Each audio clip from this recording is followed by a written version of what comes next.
কলকাতা এবং নয়ডায় খুঁজে পাওয়া ভুয়ো আন্তর্জাতিক পুলিশের থানার সম্বন্ধে এখনো অবধি আপনারা সকলেই জেনে গিয়েছেন, কিন্তু এই ভুয়ো থানা আর জালি নেটওয়ার্কের আসল হোতা কে জানেন? যে national bureau of social investigation and social justice সংস্থাকে ইন্টারপোলের অংশ বলে দাবি করে জালিয়াতি চক্র চালানো হচ্ছিল, তার ওয়েবসাইট দেখুন। ওয়েবসাইটে জাতীয় অ্যাডভাইজারি বোর্ডের তালিকায় দ্বিতীয় নাম হিসেবে প্রাক্তন আইপিএস অফিসার এবং বর্তমানে বিজেপির নেতা দেবাশিস ধর জল করছেন। শুধু তাই নয়, এই জালি সংস্থার ডিপ্লোম্যাটিক অ্যাম্বাসেডর হিসেবেও দেবাশিস ধরের নাম অ্যাডভাইজার অফ ইনভেস্টিগেশন সেল হিসেবে রাখা হয়েছে এদের ওয়েবসাইটে।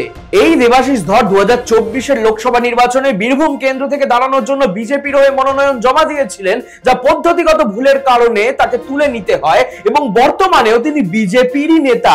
এবার ক্রোনোলজি বুঝতে পারছেন যে কাদের বলে এই জালিয়াতি চক্র চালানো হচ্ছিল। এরকম আরো খবর নিয়ে ফিরবো আমি, শুভম গাঙ্গুলি, আর আপনারা দেখতে থাকুন দৃষ্টিভঙ্গি।